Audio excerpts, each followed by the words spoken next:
Ça, c'est Bertrand. Bertrand, il déteste méditer. Pourtant, absolument tout le monde autour de lui arrête pas de lui dire qu'il devrait essayer parce que ça le calmerait, ça l'aiderait avec son anxiété, avec son stress, ça lui permettrait d'être plus concentré, d'être plus performant. Et en soi, il serait pas contre, il a même déjà essayé, mais le truc c'est que c'est chiant, c'est long et il a l'impression de pas y arriver. Bertrand, c'est moi, il y a quelques années. J'en avais marre parce qu'absolument tout le monde et leur grand-mère me disaient qu'il fallait que j'intègre cette pratique dans ma vie. Et j'avais pas envie, parce que j'aimais pas, et à chaque fois que j'essayais, j'avais l'impression d'être trop nulle à ça, que c'était juste pas mon truc. Et pourtant, aujourd'hui, ça fait quasiment 1 an que je médite pas tous les jours, mais quasiment tous les jours. Et maintenant, je peux le dire, ok, c'est bon, les gens qui essaient de m'influencer avaient raison, ça a effectivement changé ma vie. Du coup, aujourd'hui, je vais te dire ce qui va pas dans ta manière de méditer et comment tu peux changer ça. C'est parti. Désolée, j'interromps la vidéo, juste 1 minute promis, je voulais juste te dire un truc important et te faire un cadeau. Si, quand tu dois prendre la parole en public, donc que ce soit en réunion, en vidéo ou n'importe quand dans la vie de tous les jours, tu ressens des symptômes physiques forts comme le cœur qui bat vite, la transpiration excessive, les mains moites, la gorge nouée, ou simplement que tu sens la sensation de stress monter dans ton corps, j'ai un petit cadeau pour toi. J'ai créé un audio guidé de 5 minutes pour faire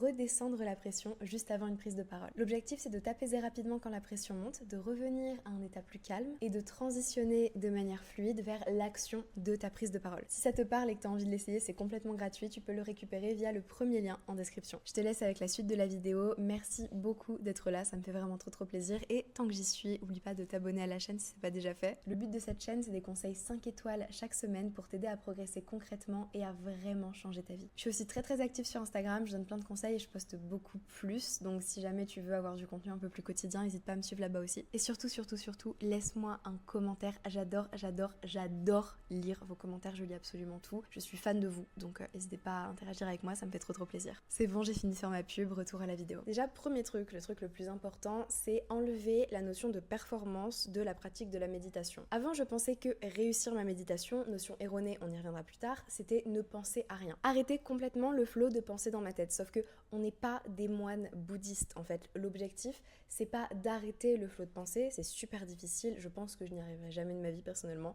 Mais l'objectif c'est juste d'observer ce flot de pensée là. Et j'avais pas compris cette nuance avant. Donc au lieu d'essayer d'arrêter tes pensées en mode tu visualises un écran blanc et tout, moi c'est ce que je faisais avant, tu m'étonnes que j'y arrivais pas. Juste observer les pensées qui viennent, ok, intéressant, je suis en train de penser à ça, pourquoi est-ce que je suis en train de penser à ça? J'observe la pensée, je garde une certaine distance avec elle, c'est aussi ça méditer, réussir à mettre une distance entre soi et ses pensées, être en train d'observer, se placer en observateur.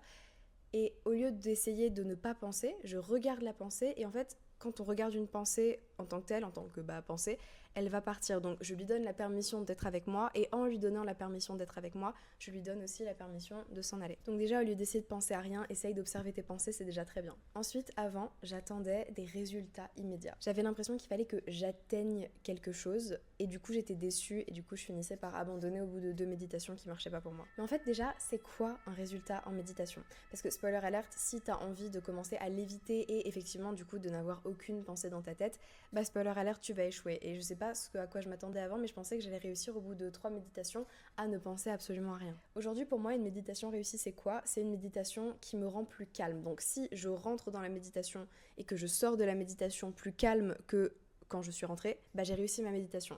Et en fait, l'acte simple de se concentrer sur sa respiration, bah ça calme. Du coup, en fait, c'est impossible pour moi aujourd'hui de rater une méditation. L'acte de méditer en lui-même est déjà une réussite en soi. Et en fait, juste rien que si je me mets 2 minutes comme ça, et que j'observe la pièce, et que j'observe mes pensées, bah je médite. Voilà, pas besoin d'être en mode comme ça et tout, on va en reparler. Parce que ça, c'était le 3e point, c'est que j'aimais pas méditer parce que je trouvais ça hyper inconfortable. En fait, dans ma tête, il fallait absolument que je sois en lotus pendant 1 heure et tout. J'ai médité une seule fois de ma vie réellement en lotus et c'était pas agréable, c'était pas une bonne méditation parce que je pensais juste à quel point j'avais envie de m'allonger. Aujourd'hui, du coup, quand je médite, bah je suis posée, allongée, calmement, sur ma petite chaise de méditation ou même dans mon lit. Et même des fois, je peux méditer debout quand je suis dans une file d'attente ou dans la rue et tout. En fait, l'acte de se concentrer sur ses pensées, l'acte de décider de méditer, en fait, ok, là je médite, là je me concentre sur mes pensées, j'observe et tout.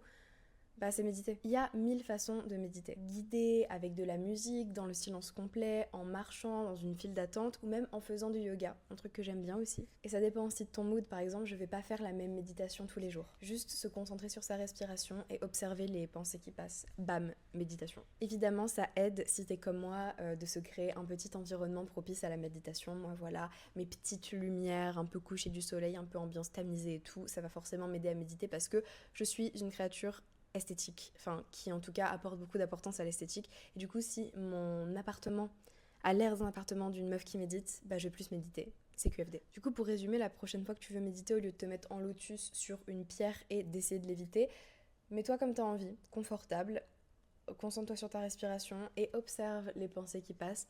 Et félicitations, bravo, tu viens de faire une méditation. Voilà, c'est pas un truc qui est réservé aux moines bouddhistes et si jamais ta méditation t'a servi ne serait-ce qu'à te calmer un petit peu, c'est réussi. Voilà, j'espère que cette vidéo t'aura plu et qu'elle t'aura aidé et moi je te dis à la semaine prochaine.